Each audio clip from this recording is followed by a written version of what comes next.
Hello everybody, I'm back here to discuss some comic book bullshit, and I'm here, like with the other episodes, with a different guest, but it's someone you've been reacquainted with in the previous Ignore This podcast, Chapter 5, where we got to learn about his escapades when it comes to romance and disgust, and we had a very good discourse regarding it. It is Mr. Justin. Hello. Justin, how are you doing? I'm doing good. It's, kingdom. It's your kingdom. Oh, yes. We're in your apartment. Yes, we are in my apartment. Yeah, and it's nice. Which is a first. It's a first for recording. Yes. And it works really well because look, I mean, you have all the stuff around you. You have the Godzilla figures over there. You got the what's this? Ghibli. The Ghibli section. You got behind us little Hellboy action along with Invincible and everything. You are anime figures. You're set up. You're ready to go, dude. This is just 2% complete. Just kidding. Oh, how's it going, Justin? How are you doing? I haven't even begun to put the porno pictures up. Okay. Just kidding. All right. Jeez. See, and you were offended by the notion of erotic photography in our last podcast, and you're gonna say some shit like that. That's Moving ridiculous. On. Yeah. No, we are here to get away from the regular talk that Justin and I have to talk about comic books. Yeah, that last video scarred the shit out of us. Good. The comic culture, Justin, is something that you and I love. It's a big part of our lives. We talk about it all the time. Mm-hmm. And we have plenty of discussions on this channel regarding specifically the Marvel stuff, the MCU what-if discussions. One came out today about Captain Marvel being the Skrull that you were in from a while ago. I don't know if you remember, but it came out. I didn't know that video came out. I'm it's gonna have to watch it today. Oh, it is out today. So watch it. You got to watch it. You got to listen to yourself. You say some pretty cool stuff in there. But I will believe it or not. I will say this. I know that we won't talk about it in this video. Yes, I am a Marvel fan. I say that. I say that proudly. But right. This is the land of the Dark Horse. Oh man, we got the Dark Horse Kingdom. Yes, the Dark Horse Kingdom. Yeah, y'all, look, let me tell you something, okay? In my apartment, this is a Hellboy territory. Mm-hmm. But respect to Marvel, this is a Marvel video, and this is how it's going to stay. Well, we're going to be talking about a bunch of different things right now, but specifically, I want to ask you about mainly your history reading comics and everything. Like, what did you start with? When did you start reading and everything? When did you start collecting? That's right. Well, this obviously the comic book journey started off with Spider-Man. I think it was after when I was a kid, after I watched Spider-Man, and it turned into a huge phenomenon around the world. Kids all over the world started liking Spider-Man. My mom got me some Spider-Man comics, so that's where I started, getting into comics and stuff like that. Which Spider-Man run was it? Do you remember? No, I vaguely remember.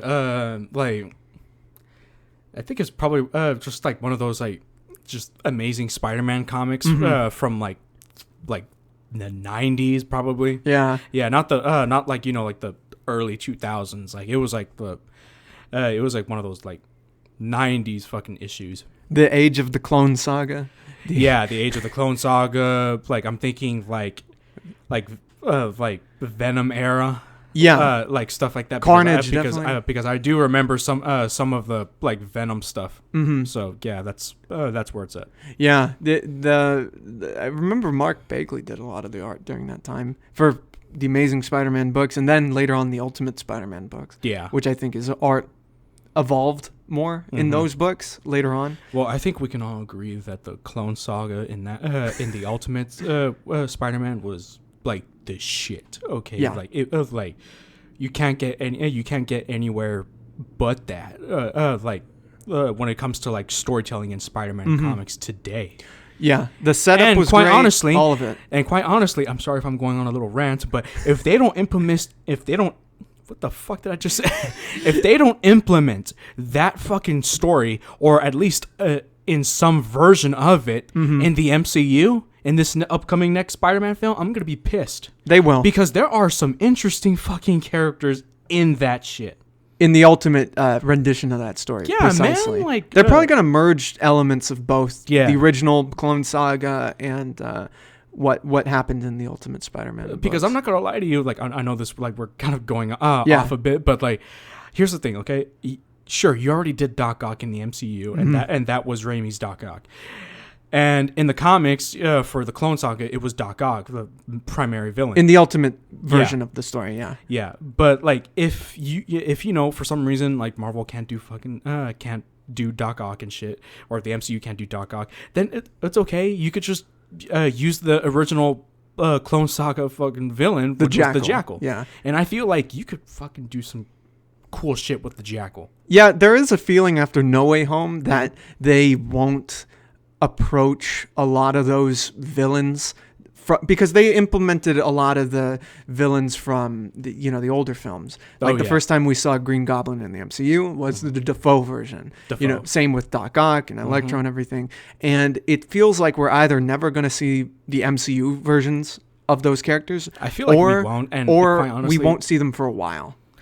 Well, I mean, quite honestly, I think I'm fine with it. Either way, like I'm fine if like they're like the MCU's just like absent of them. Yeah, I mean the one that they should do later on, and I mean later on, is Norman Osborn. Because he's just such a big part of that's true the canon of Spider-Man and everything. And you got Harry, you got what happens with Gwen if they do Gwen. There's this Tom Holland version is a very specific and kind of new take on the character, especially after the ending of No Way Home. Yeah. like there's definitely more story that you could take him on. Yeah. And it's not just that. It's just like here's the thing, okay? This is what makes Spider-Man great, okay? Spider-Man has an entire rogues of villains, okay? Villains that we haven't fucking seen yet. Big Wheel. Okay? Okay, yes, Big Tarantula. Wheel. But I'm talking specifically like, villains that sure we haven't seen on the big screen yet, but deserve to be on the fucking screen. Jack-o'-lantern. Jack-o'-lantern, fucking Kraven the Hunter. Fuck that movie. Fuck the movie. We're getting Kraven. Delete that shit. It's happening. Put him in the next put him in the next Spider-Man movie. He deserves to be in that shit. I know, but we're getting that Kraven movie. Yeah, we are getting it. Either way, we're also getting that shitty fucking Madam Web. Yeah, that's a whole other discussion. I mean, I don't know really what they're doing with the whole web verse. Is that what they're calling it? The Sony verse? Quite honestly, the Morbius verse? Quite honestly, they should just leave that shit alone.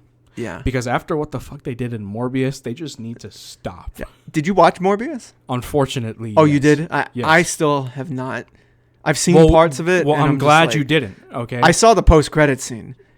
Well, that's what scarred me, okay? That was bullshit. That was scarred me, and that was bullshit. And quite honestly, you know what? I don't fucking. They need to stop. They just need to fucking stop, stupid, okay? Yeah. Because Morbius, like you could like that. Morbius is a fucking villain, okay? He's a cool character. He's a complicated villain, and yes. I've read some runs where he is more of anti-hero, so I do see where the inspiration for making him an anti-hero could come from. Like in the Ultimate comics, in Ultimate Spider-Man, they had a single issue where it was a vampire issue where he met Morbius, Spider-Man met Morbius, and he was the son of Dracula, actually, and he was a vampire hunter, like Blade. The issue starts with Blade. He runs into Spider-Man and he scares the shit out of him, and then later on, Spider-Man meets Morbius and he's got like PTSD because of his run-in with Blade and everything. Oh, shit. It's a cool little issue. And if they went in that is straight up horror what they did in that issue. If they did that with this character in the films, I mean, I'm not gonna lie to you. Like most of the Ultimate run is fucking horror. Yeah, specifically before the original channel went down, I had a video that I released on Halloween of last year where I talked about the quote unquote the Ultimate Spider-Man run. I called it the horror trilogy, and it was about 3 volumes specifically. It was I forget with Carnage 11, and then the Clone Saga, or no, it was see, it's been so long since I remember, but it was with Carnage. There was God, never mind. It was a cool video. It was about why it gets horrific in the Marvel Cinematic or in the Marvel Comics and Ultimate Spider-Man, and everyone just read Ultimate Spider-Man. It's great. Yeah, legitimately, if you do read that shit, you're gonna wish like Marvel be doing that shit for the next trilogy because it's criminal if they don't. Yeah. Well, I mean, and I'm plus curious. And here's the thing: he's a fucking adult. Who? You could Spider-Man. Like now he's an adult. You can do that shit. Well, now he's got to stop with the whole like apologizing shit that he's kind of been doing these movies, and it's cool for like a kid take because he is a young guy. He's a kid. He's nervous and everything, but now he's got to be full on Spider-Man. He's got to be full on making jokes, talking shit.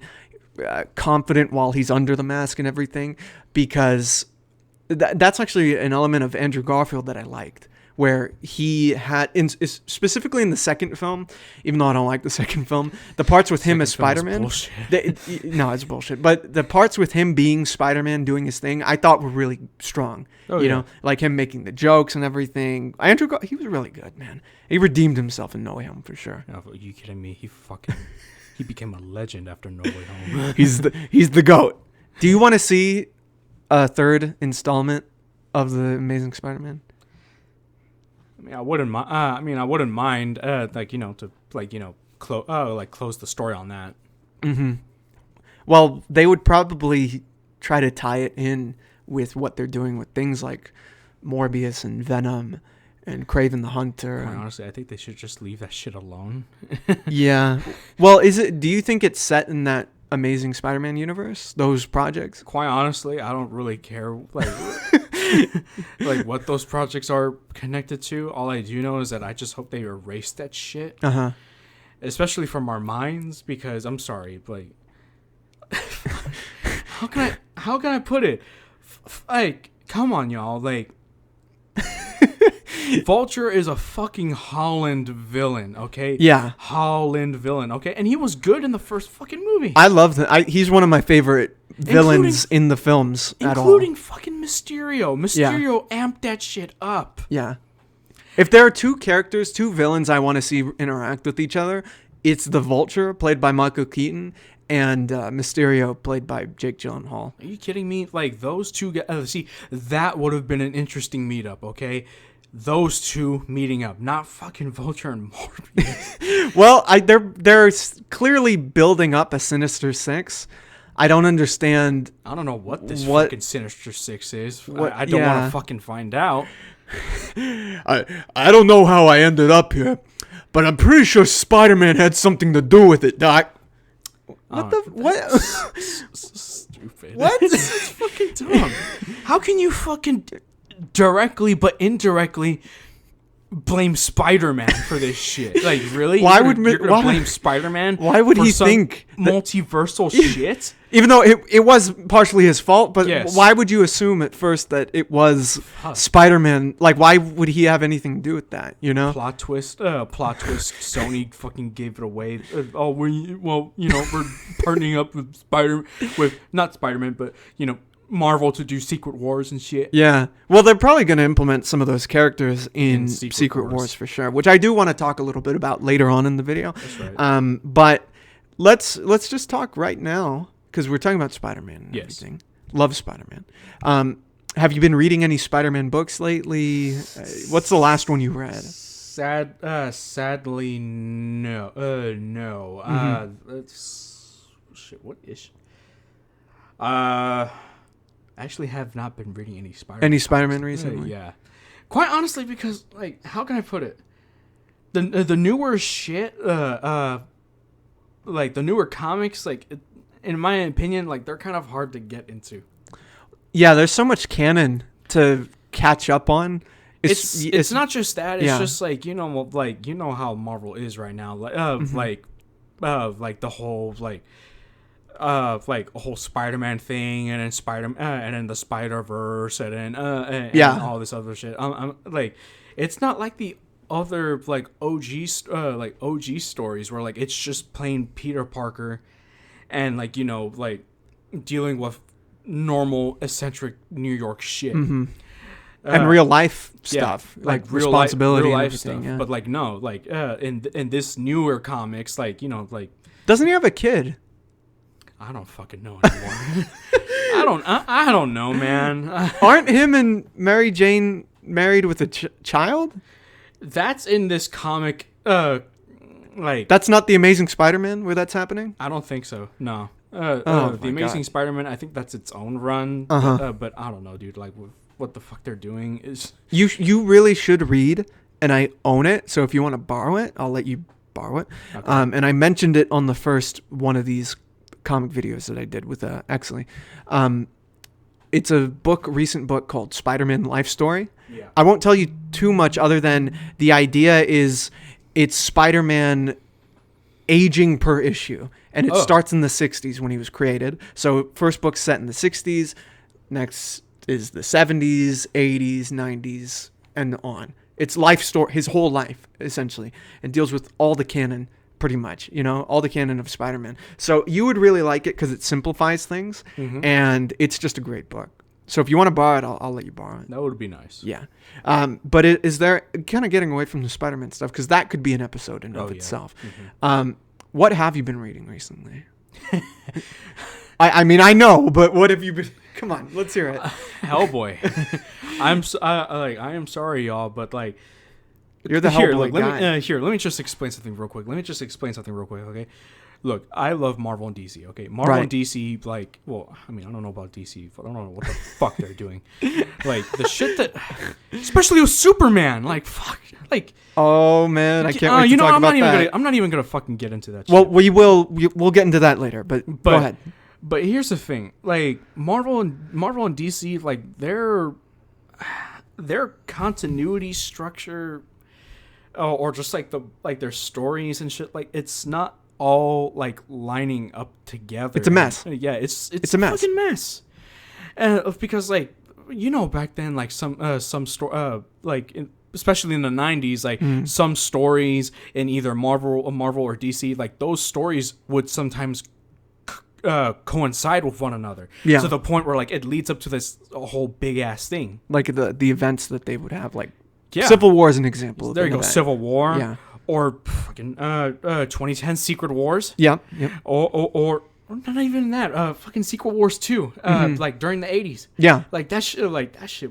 That was a build up in of itself, okay? Mm-hmm. Or fucking Spider-Man in the 90s, like each story elevated it. Yeah. And that's the interesting part. But like now in this day and age, there are so many fucking titles coming out. Like you can't even fucking chill. Yeah. Because then you read this shit and then you're like figuring out, oh wait, this connects to this. Oh, I'll read this. Oh wait, it doesn't connect. Why the fuck did I read that? Yeah. Like, it doesn't make sense anymore. Why'd I spend money on this issue that's not even gonna like a really good example of what you're talking about?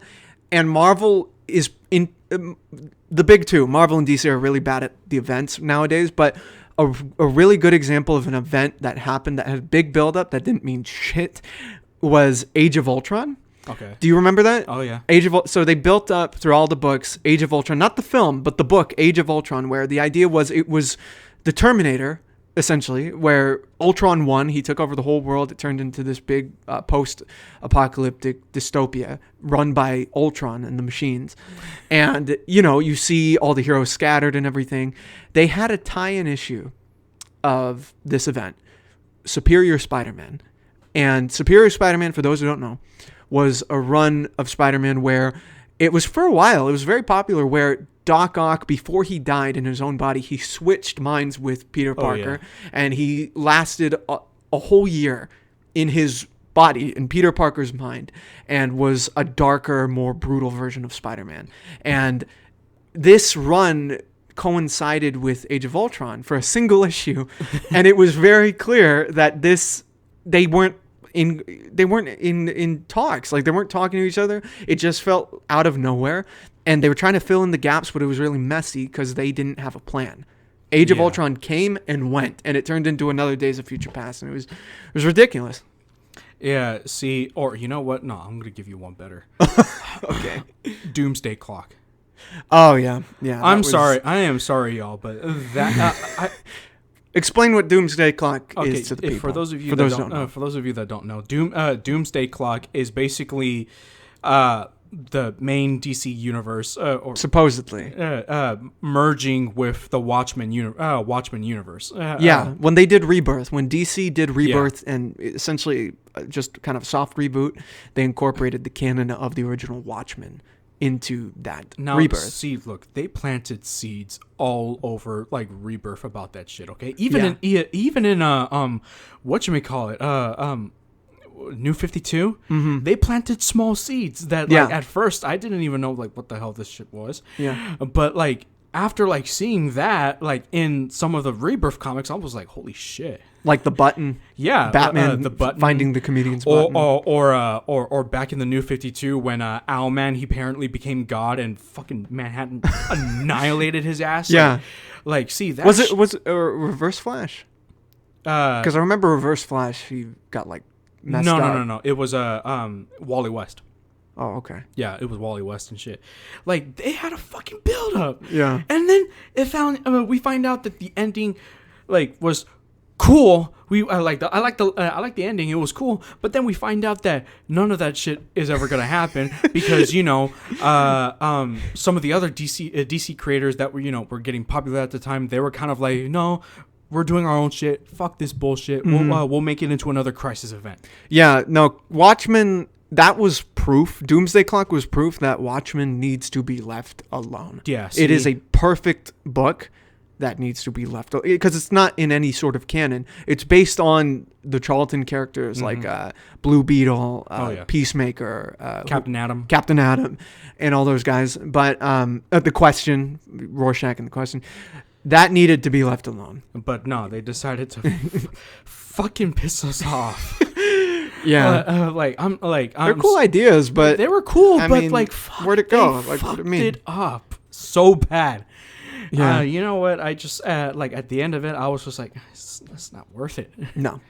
And like I don't know, DC right now, their continuity. If you thought Marvel was a mess, no, DC is a fucking like tornado. Yeah, I haven't really been reading anything other than just kind of separate stuff like the Black Label, what DC's been doing with the Black Label. And I got this book recently from a store where it was one of those books that kind of promotes what's coming out. You know, those little magazines and everything. Oh, yeah. Like the upcoming in DC. And there's some interesting stuff happening, like the Riddler Year One. That's the tie-in to the Batman film. I heard about that one. I hope it's good. Yeah, I'm hoping it's good too. Isn't it written by Paul Dano? Yeah, it's written by him. Wait, Paul Dano? Oh, I thought it was actor. Matt Reeves. No, it's written by Paul Dano. Okay, that's good. So he's and he's a comic book guy. So I'm really excited, and the art looks really interesting and everything. And it is canon, so it's not like just nothing. It is supposedly part of the universe. So I like the things that are separate from the main canon. The moment I heard the death of the Justice League, I was like, I don't need to care anymore. You know, like I don't need to care anymore. I don't know. Doesn't matter anymore. This shit is just. So you've been reading Hellboy. Yeah, sorry. The original Hellboy stuff. Getting back to like outside of Marvel DC. You've been collecting Hellboy, actually. Oh yeah, you see the fucking statues. Oh and yeah, shit. I see him right here. But to let you all know, so after that whole fucking fiasco with Marvel and DC that you just heard right now, I started to look outside of those companies and started reading comic books from other companies and shit. More independent, more independent companies and stuff like that. Like for example, Hellboy. Right. Like I'm not gonna lie to y'all, I legitimate almost have all the Hellboy books. Hellboy book 1 through 4, the side stories, Hellboy the Secret. Can't really read that shit. Yeah. Hellboy and the BPRD 1946 through 1948. BPRD Hell on Earth books 1 through 4. I still need fucking 5. And then BPRD The Devil You May Know. This man has Lobster Johnston. Yes, I have Lobster Johnson, and of course the blue book that you see right there, Lobster Johnson, the introduction of him. Yeah. And then there's an Abe Sapien book, and I'm trying to get the other 2 Abe Sapien books, but unfortunately, they are out of fucking print, and they are fucking rare. Those 2 books are $200 fucking each on eBay and on this other shit, dude. I cannot afford those fucking books. Who are you kidding, dude? Of course you can. You're wealthy. Okay, yes, I know that, but I have other responsibilities, know. ass. But for fuck's sake, like here's the thing. I know you gotta feed your cocaine habit. I know, dude. But getting away from getting away from Dark Horse, there is Spawn. You see Spawn. Image right there. Yeah. Image right there, and another Image property that I've been meaning to get books from. Invincible. Yeah. Invincible. If you all have not read that shit, read that shit now. Okay, season 1 just came out. Well, it came out a year ago. Yeah, but that shit was amazing. Yeah, okay. I dug season 1. I thought it was cool. It's not just that. The book in of itself, it's like a fucking movie, start to finish. Yeah, well, it's an epic. Of course. It's one of the longest running independent titles, isn't it? Yeah. Yeah, by Robert Kirkman, the creator of The Walking Dead, which is another one of those books that's it's still going, isn't it? I don't know. I don't know either, but I remember he's the writer of long-running independent comics. I wonder what's longer, Invincible or Spawn? I know Hellboy's not. Well, I mean, there are some more Spawn titles, but I don't know if it still contains the main character. Yeah. But other than Spawn and Invincible. Well, you've been doing a lot of manga reading as well. I see the collections right here. Yes, specifically Akira. Yes, Akira. The big ass. Look at that shit. That's big. Hey, that shit. You can kill someone with that. That shit was amazing. Okay, but outside of like those, there's also I started getting into this new here, speaking of the mic. Oh, sorry. This new whatchamacallit, Boom, is it Boom Comics? Boom Studios? Yeah, Boom Studios. Yeah. With Berserker, the book written by Keanu Reeves. I heard about that. How is that? I like it. It's really good? Yeah. I'm not gonna lie. Like at some times it does feel a bit John Wicky. But I was about to say, isn't it like modeled after him? Doesn't it kind of star Keanu Reeves, the book? Yeah, I've been wanting to read that. It looks like John Wick mixed with that Ronin film he did. What's it called? 47 Ronin? Yeah. Well, I mean, in my opinion, it's like John Wick mixed with like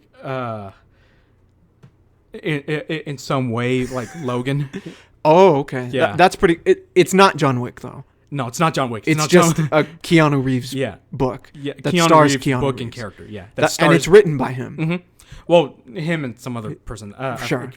I can't read the title right now, but yeah. And then there's also IDW Comics, The Last Ronin. See, this is why I wanted you on this one, because I've started I purchased The Last Ronin, and I started reading it, and I was tempted before doing this with you to read all of it, but instead I'm reading an issue a week. So I finished the first issue of The Last Ronin, Teenage Mutant Ninja Turtles, The Last Ronin, where the idea is it's similar to something like X-Men. What If and X-Men Days of Future Past, where you're dealing with an alternate future where it's dystopian. The Foot Clan is running things in this city. Is it New York? It's New York, but in the future. In the future. Yeah. And you're stuck with this turtle. It's one of the Ninja Turtles. You don't know for a bit until the last panel. I ain't saying shit. Yeah, I'm not saying things either, but it is really cool so far. On this first issue, it is really cool. So you've read it all. Oh yeah, I've read it all. So what would you recommend about it? Like, what are the things about the book that got you? Was it the art style, the writing, the take? Well, it's TMNT. Right. Yeah. But it's the unique story. Mm-hmm. Like this is something way different than we're used to getting, and the fact that it's rated R, that makes it like the original books. Yeah, it makes it just that more interesting. And quite honestly, I hope this shit gets an animation. There's actually a really cool fan animation on YouTube where they took. Have you seen it? Yeah, It looked really cool. It looked like it was made in the Source engine or something. Where, it was a scene from The Last Ronin. Yeah. And it was, I think it's a scene from the first issue, actually, isn't it? Because it's where the turtle, I'm not going to say which turtle it is, but The Last Ronin is there with the weapons of his brothers laying in front of him and the masks on top. Mm-hmm. It's really cool. It's got the tone down. The animation looks great. And I love it. So I'd recommend everyone to watch that. Yeah. See, look, in my opinion, like outside of Marvel and DC, other comic book studios, in my opinion at least, produce pretty damn good stories, especially if the creator of the specific characters and stuff like that, like gets, like priority storytelling. Because look at what Mike Mignola did, like with Hellboy. With Hellboy, like you see his name in almost every freaking comic. It's his book, yeah. Yeah, it's not just that; it's his universe. Yeah, this man with other respected writers built this motherfucking universe. Okay, like this man thought of each individual character. Okay, like he gave them fucking depth. He gave them story. He gave them an emotional impact on the readers. Okay, like Hellboy, he's a sympathetic character, dude. Yeah, he's a more he's a character that you can legitimately relate to. Okay, I mean, like the guy's a fucking demon. Okay, a demon that you love, a demon that believes that he too can have normal human emotions, and believes that he can have a choice, that he has a choice to be like humanity's savior rather than its destroyer. It's a good point you brought up about the control of the creator, because the last Ronin, the story, and I think some of the writing is done by Eastman and Laird, the creators of the Turtles, from the original books and everything. So that's why this is a much darker. It's not the Turtles, Oh yeah. And it's crazy. Well, it's not the turtle, No, yeah. Like this motherfucker. Oh shit. And that twist. Oh fuck. At the end of the.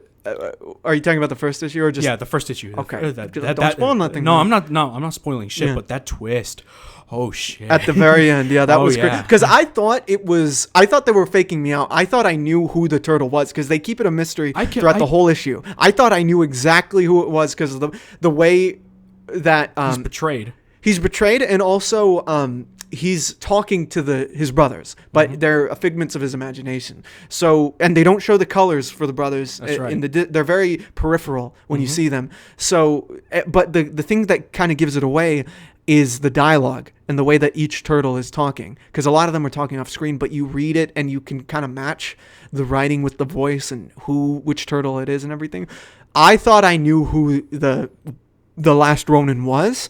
I was wrong. Like completely. And I was like, oh shit, this is so cool. It's a fucking twist, but we're not saying shit anymore. Not saying anything other than read it. Read it. Like honestly. Yes. I was talking to Daniel last week on this program, and we were talking I brought up The Last Ronin, and he's first of all, he's glad that you've read it. He's like, I'm so glad I know someone who's read this thing, because it is that good. If you can read, if you know how to read, if you're literate, read The Last Ronin. Yeah, like that shit deserves a fucking movie, an award. Sure, a show. That shit deserves like at least 5 or 6 seasons of that shit. Okay. Oh shoot, that would be cool. And what would make it better is if it sure, it's in a different universe, but it's from one of the animation styles of the TMNT shows. Yeah, well, that would be fucking. It's great. crazy how many different interpretations of the Turtles there have been since the beginning. They've had many interpretations. I mean, also like they had the original, which was black and white and dark, and rated R in its own right. You had the show that most people know, the Teenage Mutant, it's Pizza Time and all that shit. Then you had one of the early 2000 cartoons, which is more like a melding of the darkness and the fun aspects of it. Had some films, the films vary in terms of tone and how they're approached and everything. And now you have this. And didn't a movie come out recently on Netflix? Actually, yes. I suggest you watch it. I watched that shit. That shit did not have to. That shit did not deserve to be released on Netflix. That shit needed to be released in theaters. It was good? Yes. Are you kidding me? Like everyone's saying that. I mean, listen. A lot of turtle projects are, for me, at least, a little hit and miss. Because you saw the Michael Bay. No, yeah, ones, I you know? remember. I've seen that, but like this animated, They have so much. This animation movie that recently came out, that shit, it is criminal that came out like on Netflix rather than on like on the big screen. That shit deserved to be on the big screen. What's it called? Rise of the Teenage Mutant Ninja Turtles.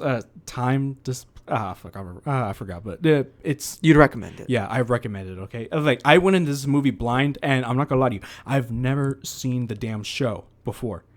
But the show? Yeah, the show. Is this a tie into one of the shows? Yes, this is a tie into one to the newer show that came out. But this damn movie, like, it made me want to watch that damn show. Yeah, like it's just that damn good. Did you ever watch the Batman crossover they did? Did you ever read it?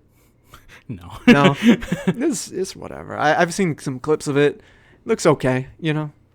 Whatever. But I'm just glad that, you know, like the TMNT, like they're getting like much needed, you know, a light shined on them. Like, fuck, dude, a good movie and a good comic in the same year. Holy shit. I'm still waiting for like a black and white animated film, a black and white, or just, you know, movie or series or something a bit darker, you know, because that's what they are inherently, originally. That is what they are, you know. And whether it be The Last Ronin or just something original, you know what, that would be fucking great. A black and white Last Ronin, that would be fucking great. Yeah, the last Ronin could be really cool as just like an animated, rated R animated film, and then maybe you had some black and white flashbacks to when the turtles were together and everything. You could see the red masks, because they all had red masks originally. That would be pretty cool. Yeah. Well, anything else you've been reading? I have been considering getting some manga. Mm-hmm. I mean, yes, I do own manga, but that's just Akira. But one specific manga I've been thinking of collecting was I've been trying to get you to watch this, you fucker. What?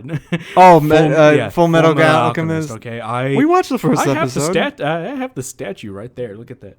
But yes, I love Full Metal Alchemist to death. Okay, like specifically Brotherhood. Okay, that shit.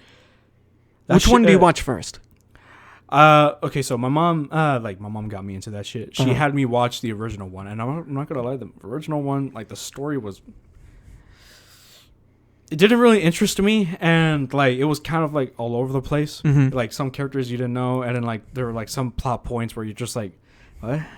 I thought it was. Who is this? Or you know what? I don't know. Bitch. But like when you get to Brotherhood, like that shit is like. Like it's like a quest, like like start to fucking finish, like, you know, like you're just like, fuck, I'm glad I finished that shit.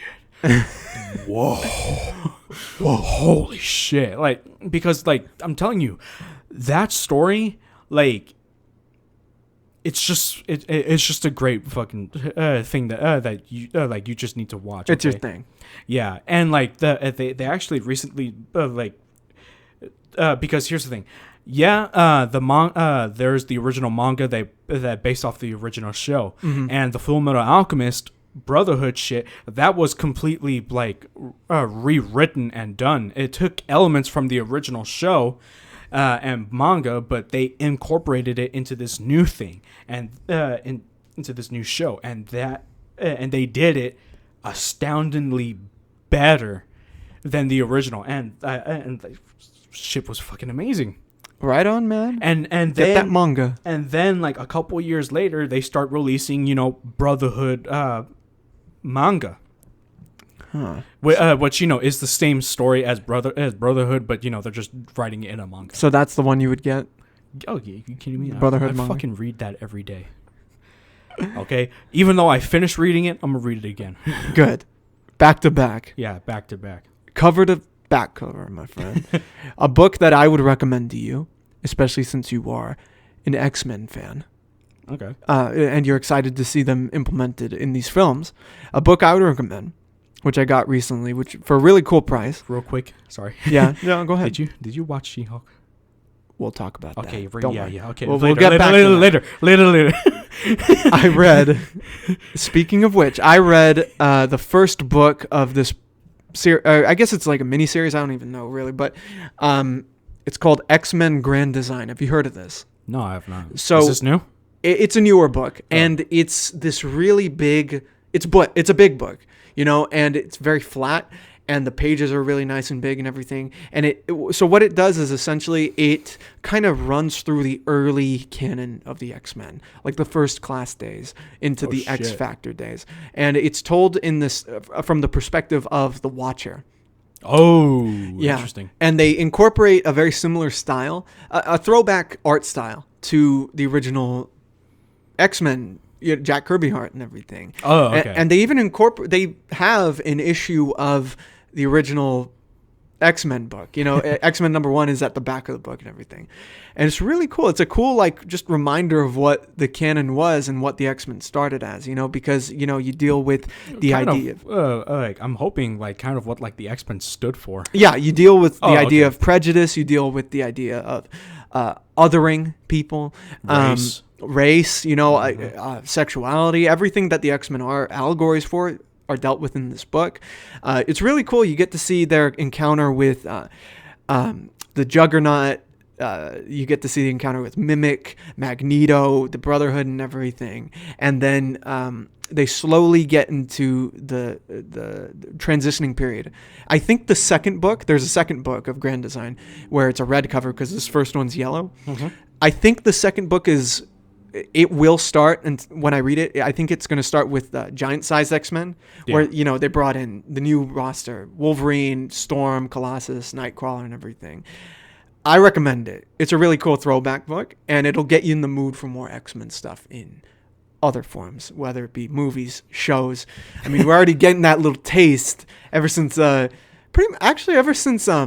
Doctor Strange, Well, Doctor Strange, and then after that, Miss Marvel, and recently in She-Hulk. Because here, look. Okay, I watched that this morning. Okay. You watched the new episode? Yeah, this I morning? watched that this morning right before I went to work because I woke up at 4 and I was just like, that's a short episode. I got time to kill. Yeah. And then I was watching it, and then I spoilers, by the way. Yes, big ass spoilers. If you haven't watched that, David, are you good? You good over there? We're gonna spoil something about She-Hulk. He's walking out. Sorry. I'm sorry, bro. No. Okay, good. Go to the bathroom. We'll talk about it. I'll call you when we're good. Okay. All right, sure, whatever. No, it's okay. Okay, so here's She-Hulk. First, before we even talk about that, do you like the show so far? I like the show. I like how they're going with it. It's I like what they're doing. With the whole breaking the fourth wall. Yeah, I like that as well. And because that's kind of what She-Hulk has always been. She's doing that before Deadpool was even created. Mm-hmm. And there's with that fourth wall breaking, there is a really funny, unexpected joke in this second episode. I did not expect them to make reference to the fact that there is a new actor playing the Hulk. That it's not Edward Norton anymore. Yeah. I thought that was fucking great, honestly. Shit made me laugh. That was like, wait, what? So that was great. But yeah, so She-Hulk's been really cool. I've been digging it so far. I like the humor style of it. I love She-Hulk. I got a little figure of She-Hulk. And I like the actor a lot who's playing. I like the chemistry between her and Mark Ruffalo. And why don't you tell people what the thing is that happened? Here, look, let me tell you something, okay? There is a scene where... and I missed it, by the way. I missed it. So I paused it. Okay, look, let me tell you something, okay? There's a scene where Jennifer Walters... That's her name, right? Jennifer Walters, yeah. Jennifer Walters. Attorney at law. She is, looking for another job, and her friend is helping her look for another job. And there is a scene where she's looking at her computer, and then she's looking for out of the country jobs. Yeah, like these mascots. Yeah.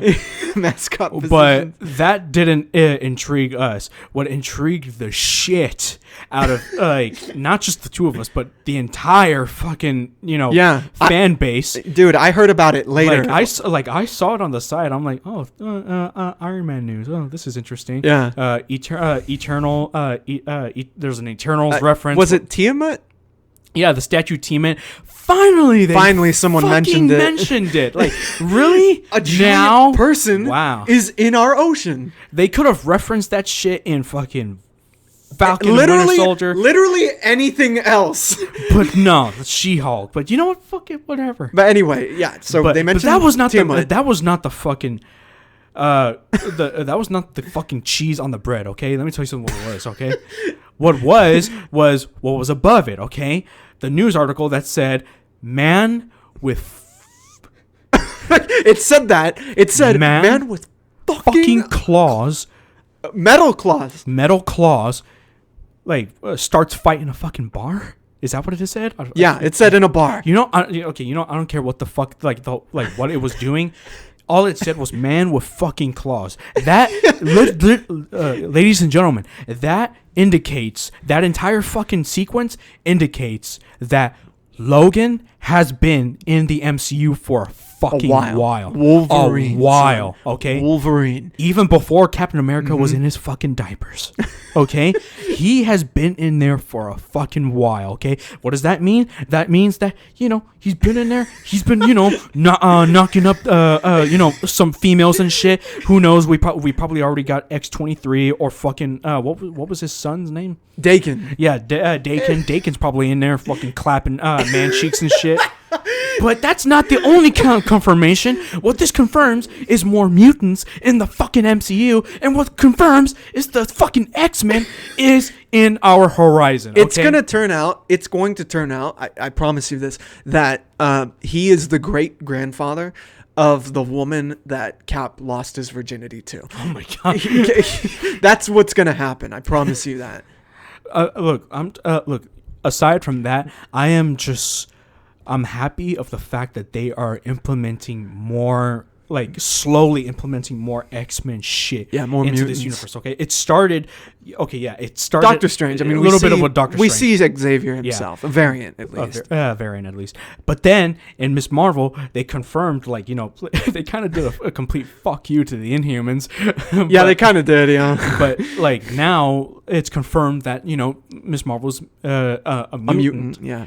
Which is fucking... I'm not gonna lie, it's actually pretty cool. Mm-hmm. Yeah, I figured that's what they were gonna do. I didn't think they were gonna make her an Inhuman, which is unfortunate because the Inhumans are great characters that I think need redemption. Yeah. In my opinion, they kind of got it in Doctor Strange, even though he died the way he did. It was... bitch. That was better than the show. Yeah. That was... objectively better than it's not just the show. That's how the Illuminati functions. I don't know why people got fucking pissed off at that shit. I don't know, but that's a whole other But discussion. that's a whole other thing. Miss Marvel. But Miss Marvel, yes. She's a mutant. She's a mutant. And then in fucking She-Hulk, and then here in She-Hulk, we're probably going to see more mutants because they're talking about how people are sprouting up out of the woodwork. People are just showing up with the law firm that they're introducing and shit. Yep. It only confirms that there's more mutants out there and shit. They just have to say the word mutant. Yeah, I can't wait for that shit. Yeah. And quite honestly, I'm actually ready. I'm actually hoping and praying to fucking God that that in some future installment, we get to see I don't know about X-Men heroes and stuff like that. Maybe save that for later. But I'm actually hoping that we see some fucking villains in there. Okay, some X-Men related villains. Come on, bro. I haven't seen fucking Mr. Sinister. Okay, put some building blocks in there. Yeah, Arcade. Fucking Omega Red. Omega Red. I'm sorry. I've been waiting for Omega Red. That motherfucker should have been in Shang-Chi. Yeah, there were rumors he was going to be that Shang-Chi. motherfucker should have been in Shang-Chi. Well, one of the first person they should introduce when it really does come to direct X-Men shit, and it might sound cliche, but I do think it should be Professor X. Yeah. Oh, he's coming out. You're running the risk, my friend. Oh, well, he's good. We've passed. Well, we've passed it. You can come over. You're good. Yeah, come on in. Charles Xavier, I'm not gonna lie. Charles Xavier, I think, should be the first person. And quite honestly, look. Let me tell you something. Okay, they have an actor right now, it's not confirmed. But I mean, he's saying he wants to play this motherfucker so bad. Okay, sure. Marvel right now, he said it himself. Marvel kind of wants him to play either Magneto or Doom, or that's what the other fan bases are saying. Yeah. But no, he strictly says he wants to play Professor X. And it is Giancarlo Esposito. Yes. Breaking Bad, Better Call Saul, Do the Right Thing. The guy. I'm sorry, but like this man, I feel like he could do it. It's not just that. Could easily. It's not just that. It's just like you've seen his roles in like other like properties and stuff like that. He mostly plays the villain. Yeah. Wasn't he a villain in Far Cry? Yeah, he was a villain in Far Cry. Like, he can't get away from playing a villain. I want him to play someone on man, on the good side, you know? Yeah, and Charles fucking Xavier's the perfect match for him. Okay, like I'm not saying I want to see the motherfucker in wheels, but but he will cripple himself for the role. But like, can you just imagine him like speaking to the other fucking X-Men, like giving them fucking emotional fucking speeches and shit about race, ethnicity, gender, all the equality and shit. Like, the motherfucker can make an impact with his fucking voice alone. Okay, not even his fucking powers, man. The motherfucker was born to play Charles fucking Xavier. Okay, and can you imagine okay. Remember, you've already watched Breaking Bad, right? I'm caught up on Better Call Saul, guy. Have you seen that scene where he Walter White, he's saying like, I made a terrible fucking decision and shit, and fucking Gus. Gus. There you go. Gus. Just call him Gus. Yeah, just call him Gus. Call him fucking Gus from now on.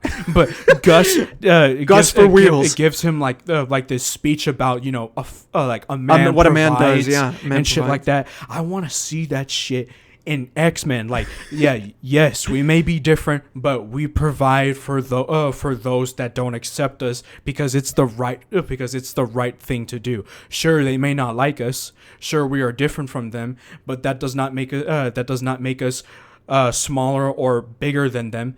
We are equal, and every man's right. I want Xavier to run a drug empire. I want that. Okay. Like, this man can... Oh, and also The Boys. There you go. He's basically playing Gus on The Boys, which is probably why he was cast for that role as Edgar. Stan Edgar. You are simply bad product. Oh, welcome back, my friend. Back from like, I am sorry, okay? Giancarlo Esposito, this motherfucker... He could do it, okay? He could give those... Can you just imagine that shit? Can you just imagine him giving, like, an all-empowering fucking speech? Yeah. David, like, this David, you seen Breaking Bad? You know Gus? Yeah. Him is Xavier. Professor X, you want to see that?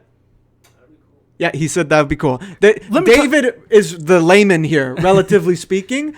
He'd want to see it. That would be cool. Let me just tell you something, okay? This motherfucker could end racism with his fucking voice alone, okay? Like, I'm like, look.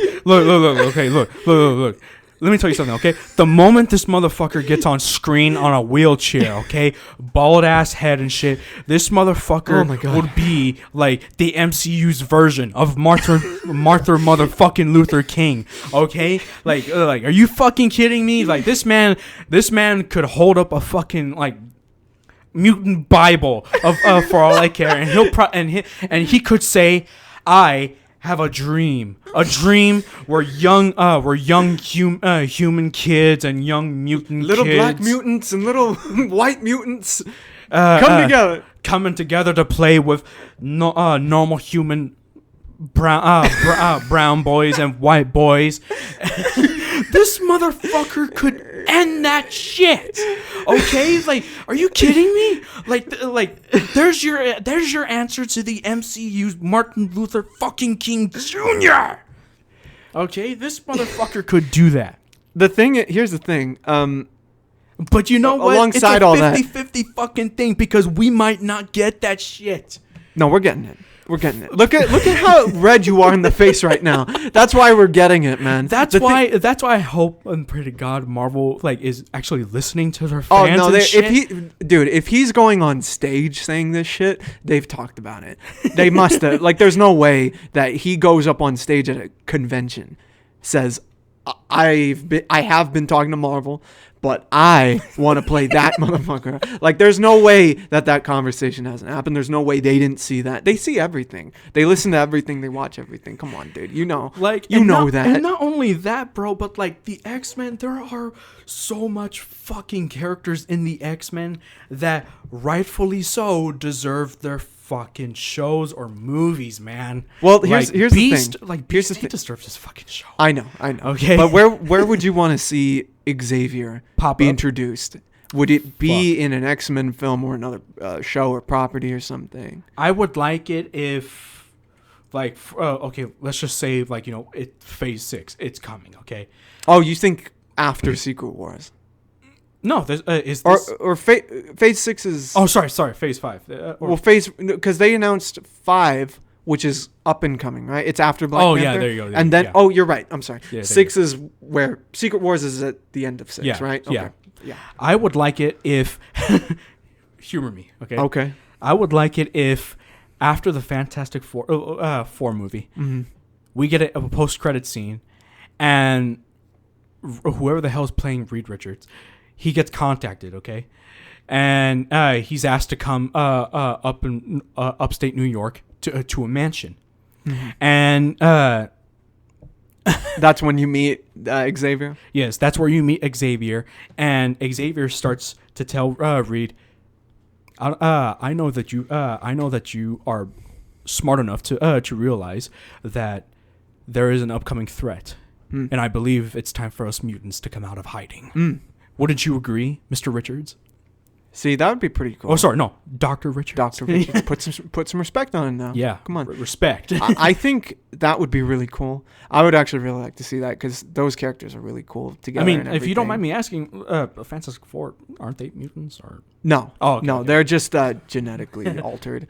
But the what was I going to say? I think it might be sooner. Actually, I could see it happening.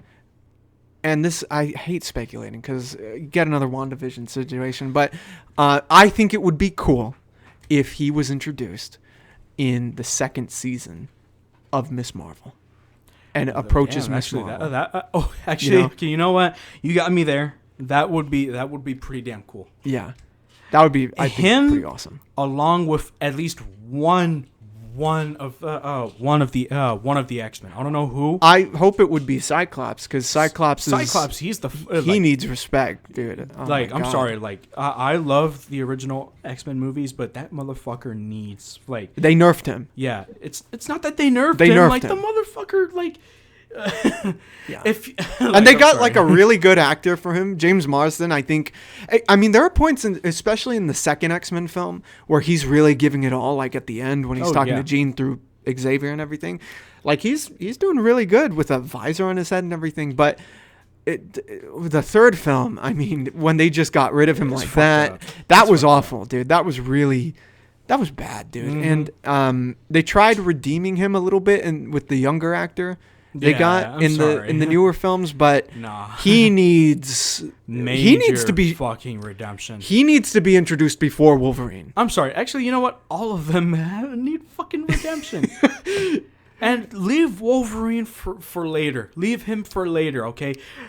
Your primary focus is the fucking X-Men, specifically fucking Cyclops, Beast, Storm, Jean,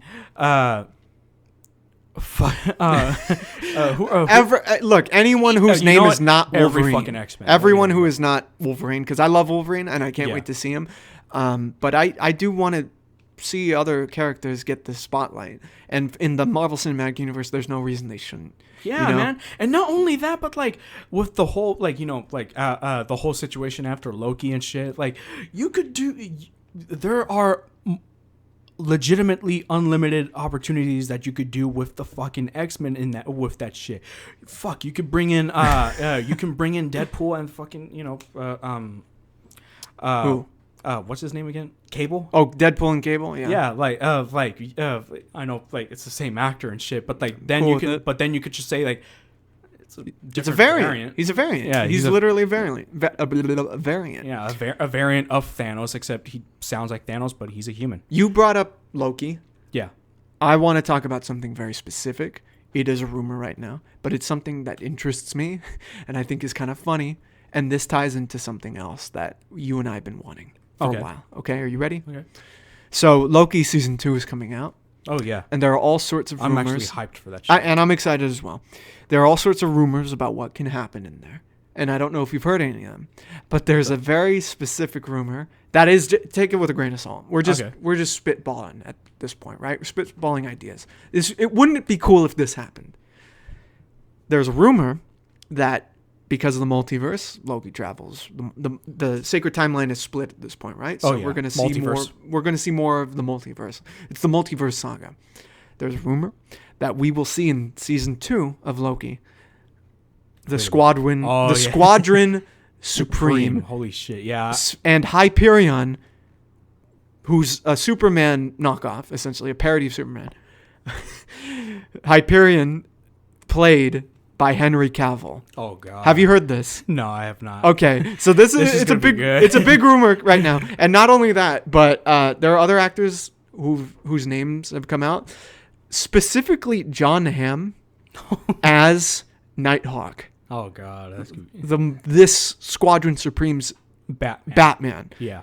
So I don't know how true this is. It would be cool. That would be pretty fucking cool. But what do you think about that when you just hear it? I mean, I'm not gonna lie. Like, finally, we're getting like a knockoff version of the Justice League, but you know, not in like MCU. It's gonna be in the multiverse, but right. It's still. I think that's fucking phenomenal, and specifically Henry Cavill is Hyperion. What do you think about that? I don't know. I mean, if it is, then that would be pretty damn cool. I'm not gonna lie. It's funny, isn't it? Although I'm not gonna lie, like, fuck, really?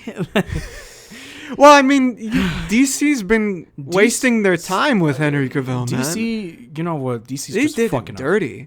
They did everyone dirty. Yeah. Okay. They're still doing everyone dirty.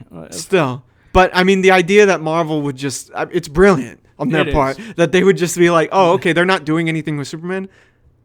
Let's grab him. And let's do something with him. We already have Hyperion, who's... a good tie. Hyperion is already the Squadron Supreme is literally a version of the Justice League from Marvel. I'm not going to lie to you when I say this, but what I'm actually hoping for, a character that they do introduce into the MCU... which I'm not gonna lie, like, he's long overdue. And quite honestly, like, I'm sorry, like, this motherfucker has been in very fewer comics. The comic that he was introduced in, it was good. And quite honestly, I feel like you could make this guy the MCU's, like, you know, our MCU's version of fucking Superman once and fucking for all. No, not Hyperion. And not the Sentry? Not the Sentry. Okay. I'm talking about Adam Brashear's Blue Marvel. Yeah. Okay. Look, let me tell you something. Okay. It'll probably be Blue Marvel. Yeah, but it's not just that. It's just like, look. With the Sentry, it's complicated because, you know, he has the whole split personality shit, and people that know who he is, like, he has his powers, and then but the idea is interesting behind the Sentry, but I don't know how they would implement it in the MCU, where the idea of the Sentry is that he is a hero that everyone forgot. He's like one of the original superheroes that everyone in the Marvel universe forgot because of this dark force called the Void that haunts the guy who plays the Sentry. I don't know how they would, and I don't even know if I want to see that. You know, it's just too complicated. Yeah. Like for the Void to not exist anymore, the Sentry cannot be remembered. Like, that sounds, in my opinion, too simplified. Well, for the MCU, would just be really confusing. Yeah. For people who've been watching the MCU, you hear about the Sentry. The idea of the Sentry is that no one remembers him. Mm-hmm. You know, Wait, so was he there during the events of the Avengers Endgame? Yeah. Like, where the what? Yeah, where the fuck's he been? Where's this he entire been? time? You know, like, was he a original superhero? You know, like, the only way that would work is if he was from another universe. Yeah. Yeah, but go ahead about Blue Marvel. Like Blue Marvel, like see, here's the thing. Quite honestly, you remember, like, during WandaVision, there was a moment where, like, what's her name was talking about Maria Rambo. Yeah, or is it Maria or Monica? It was Monica Rambo. Monica Rambo, right. Monica was talking about some type of engineer, physics engineer or something like that. Yeah. We were there was two possibilities, okay? That was either Reed Richards or fucking Adam Brashear. We were all thinking, oh, fuck, it would be fucking dope if they could introduce Adam Brashear, because look, let me tell you something, okay? Adam Brashear is also a connection to the Fantastic Four. I mean, indirectly but directly, because his power comes from the negative zone. Yeah. And I don't know if they actually fought before, but like Annihilus, like man, you all about that Annihilus, man. like we're gonna get into it in a bit, but Annihilus is a great fucking villain that you could tie the entire MCU into, because here's the thing, let me tell you something, okay? For those of you that have not read it, Annihilation is a really, really good story. It's basically a scenario or story of what if the main 616 universe got fucking invaded by what's that place called again? The negative zone? Yeah, the negative zone, the annihilation wave and shit. The way how they displayed the destruction, like just the full force of the annihilation wave, just what Annihilus is really capable of and shit. Like, the motherfucker trapped Galactus. You're getting too into it now. You're looking at me with these eyes. You're starting to sweat and everything. When it comes to Annihilus, you get incredibly passionate, and I love it. And I can't wait to see Annihilus in these films if we see it. Like I'm not gonna lie. Like, you could tie a lot of shit with that. You could make a fucking show. Just an hour long episode show. At least like 10 episodes of Annihilation, okay?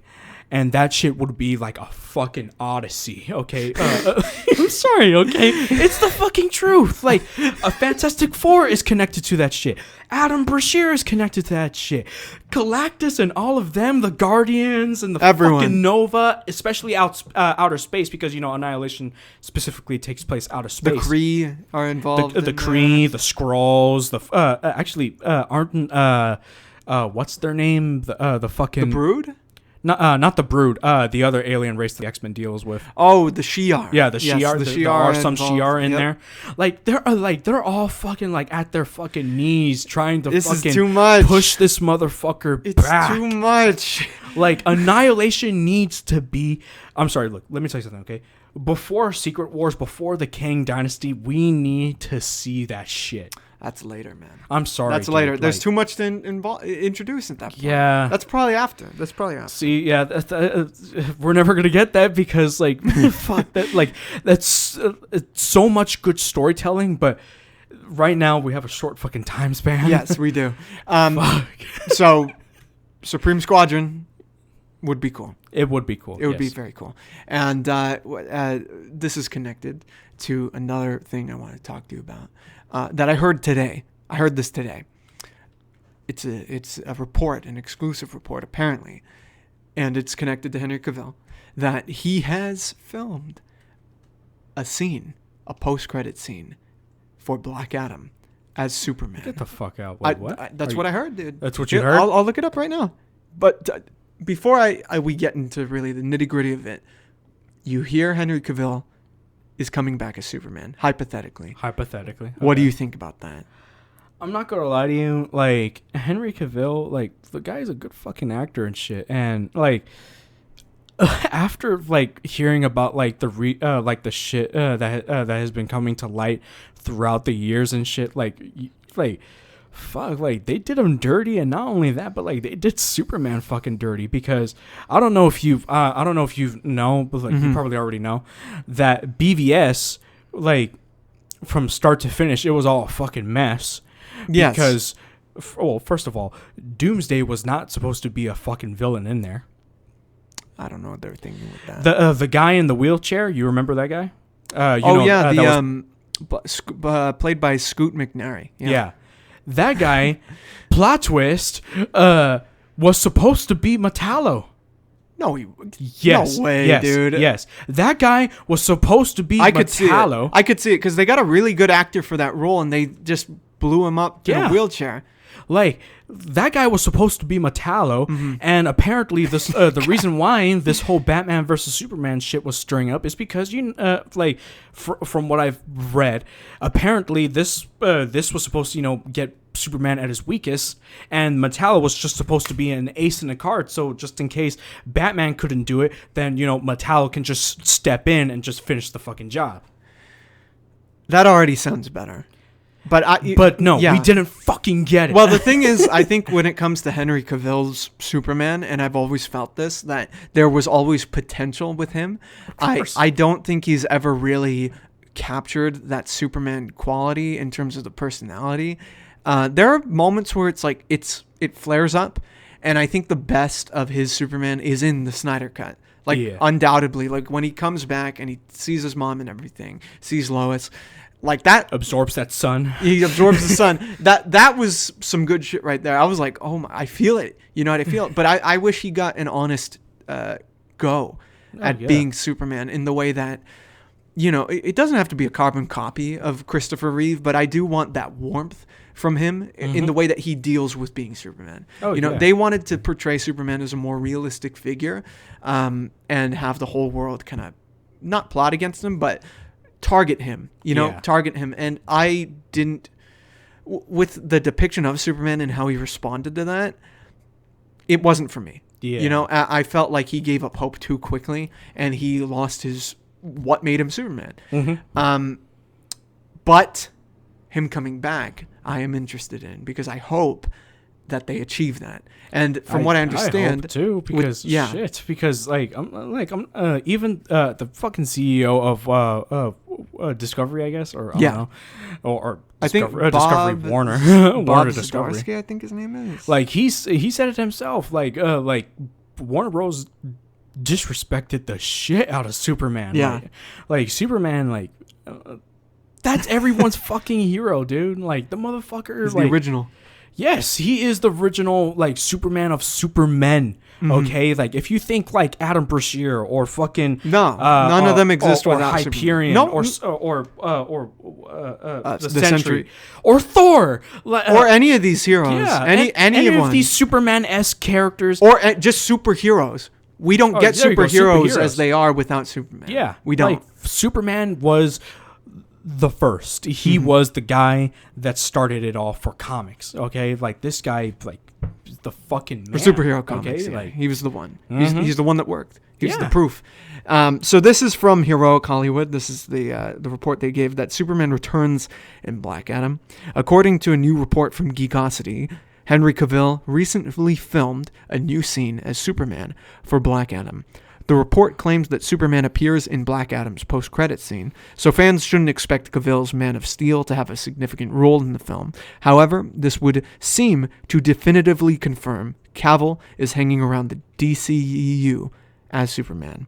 Plans to include Superman in Black Adam's post-credit scene apparently came from Dwayne Johnson himself. The actor's Comic-Con comments about a showdown between Black Adam and Superman, along with Black Adam's animated appearance in the League of Super Pets post-credit scene, certainly seem to indicate Johnson is keen to face the Man of Steel. So how do you feel about that? Black Adam versus Superman? I don't mind. I mean, at this point, DC's just all over the fucking place. So yeah. I don't know what to say anymore. Yeah, but I only care about that fight if Shazam is there. Yeah, Shazam I feel has to be in there. Yeah, that's your only connection into that shit. Yeah, the Shazam ends with Superman there. Yeah, even though it wasn't Henry Cavill, they know each other. So they have to be there. It doesn't make sense to just have Black Adam versus Superman and that's it. Yeah, see. And motherfuckers. it's just fuck. Like I don't know. Fucking DC's they're just. These nuts, more like, dude. Fuck. It's ridiculous. But so the idea does interest you at least. Yeah, it does interest me. I'm glad that like if it is true that Henry Cavill, he's getting some much needed light. Yeah, and if he's playing Superman and Hyperion at the same time, that is amazing. What a time to live in. What the hell? Is this giving us hope for an actual Marvel versus DC secret crisis? DC needs to clean that shit up before they even do anything. Like, they just need to start over. You know what? They need to start over before we even talk about that, man. Just start over with the fucking Batman. Like the Batman. Yeah. It already established itself as the shit. Okay. Yeah. Like that. All I could say. Yeah, I agree. One last thing we're going to talk about before we wrap it up. Okay. I wanted to talk a little bit more about Marvel, but we've talked plenty about Marvel. I want to cap it off with some love to DC. We just mentioned the Batman. They apparently announced recently a spin-off of the Batman, another one, about the Joker. The Joker? The Joker that we saw at the end of the Batman, played by Barry Keoghan, I believe his name is.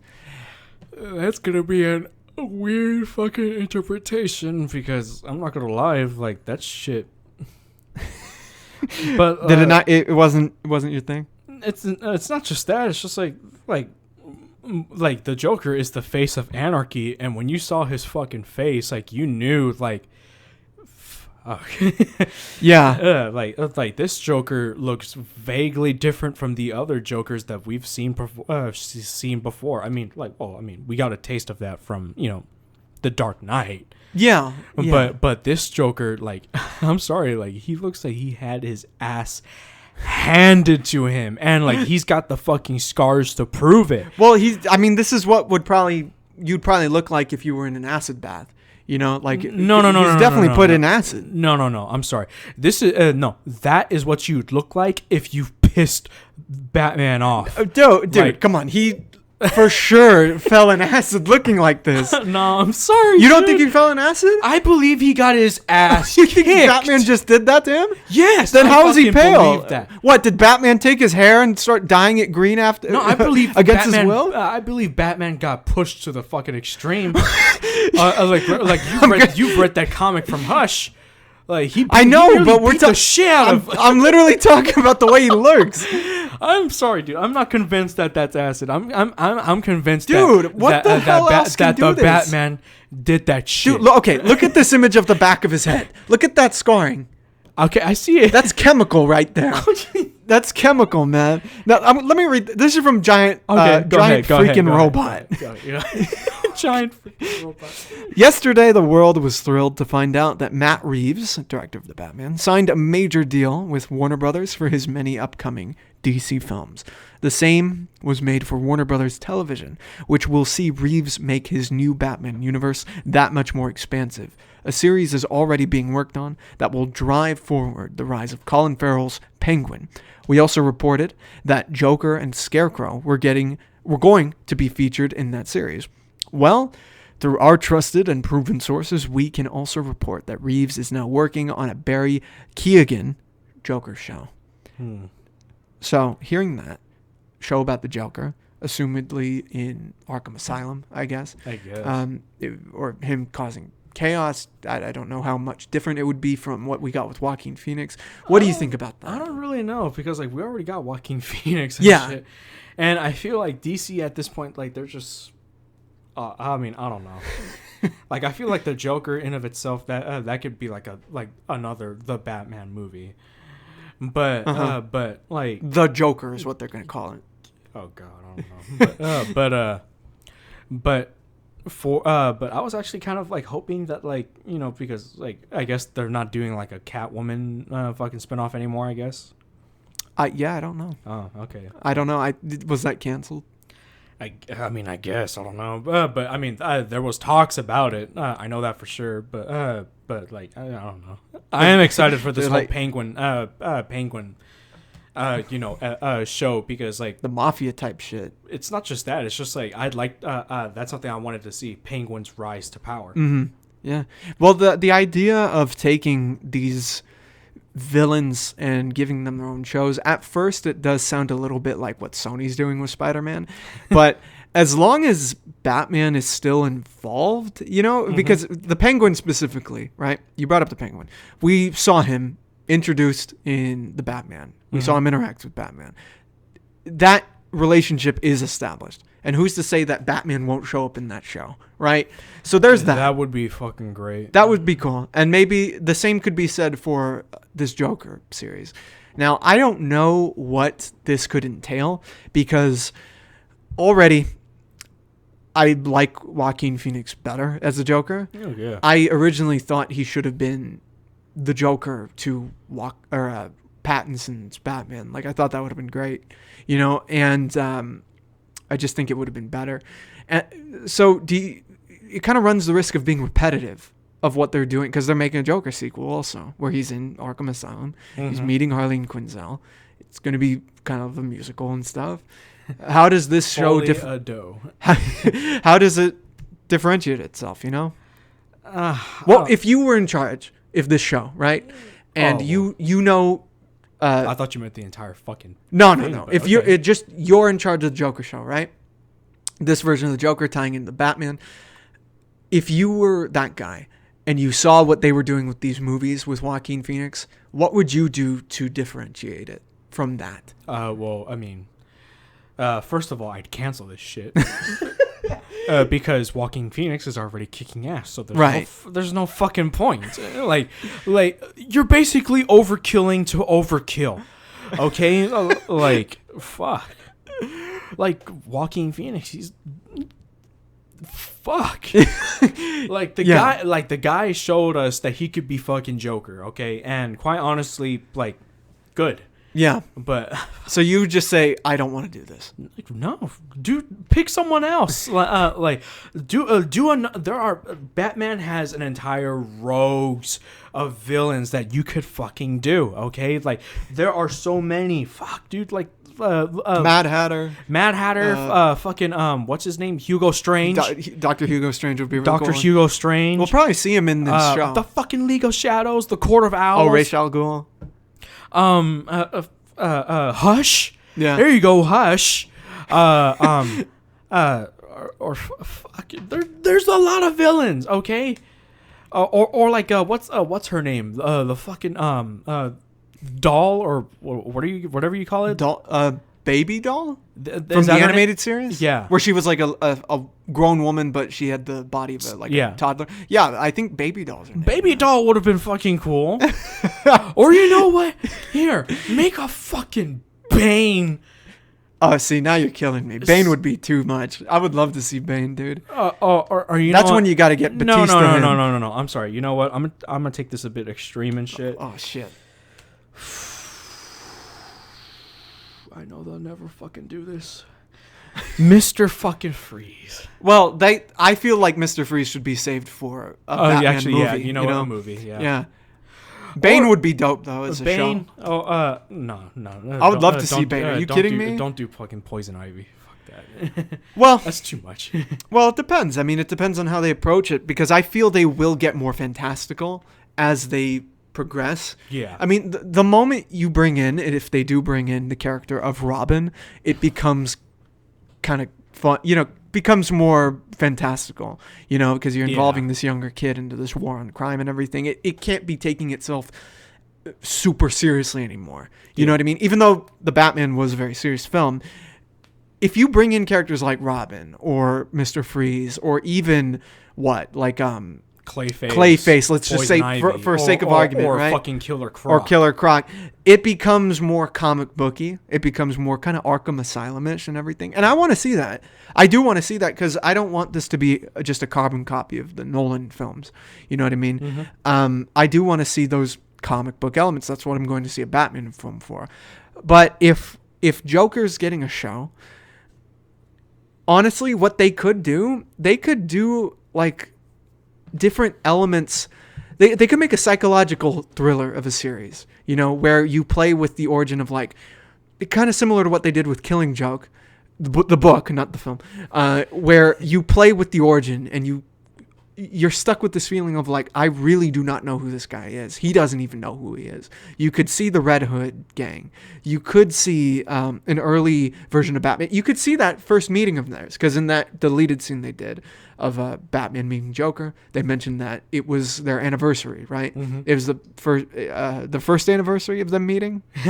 Yeah, you could see that from the Joker's perspective. That would be interesting, and I think it would be cool for a series, you know? There are things they can do.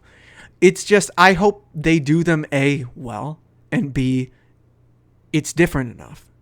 And also, C, I hope I like the actor more, because I wasn't sold on him as the Joker in the Batman. Yeah, I mean, I don't know, like fucking DC, just DC and fucking Warner Bros. They need to fucking chill. Yeah. Okay. Like, fuck. We know Batman and all the other like Batman-esque characters.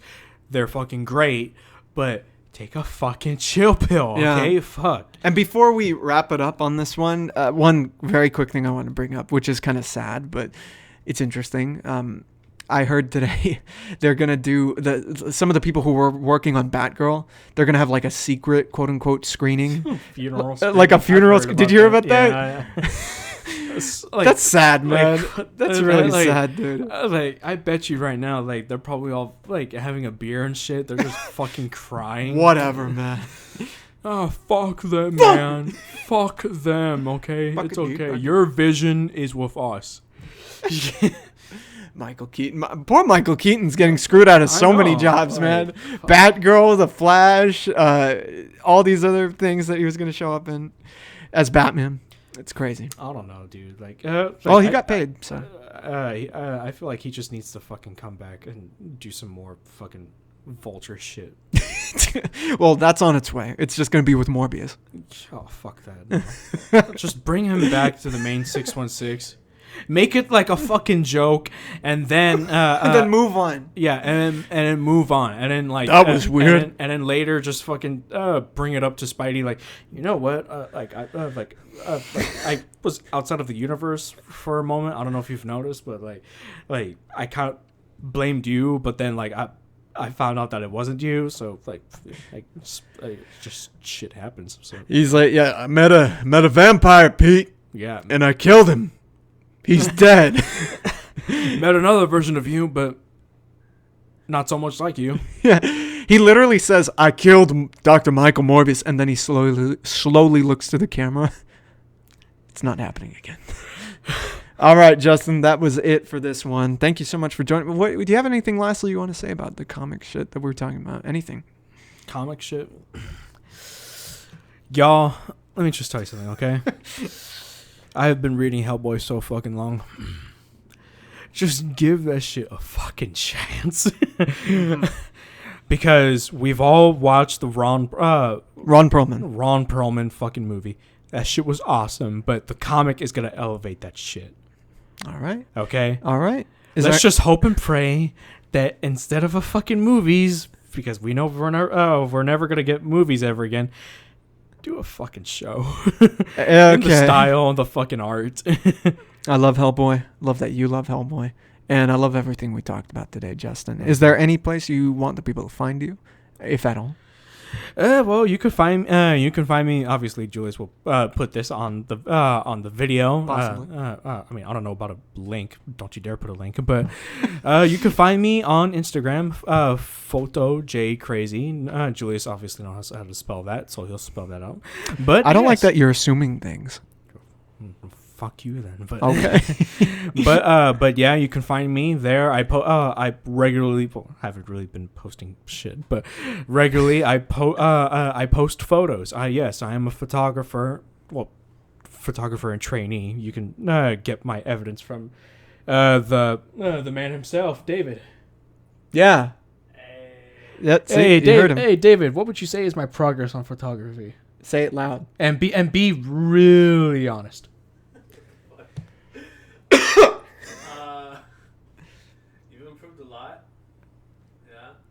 You heard it.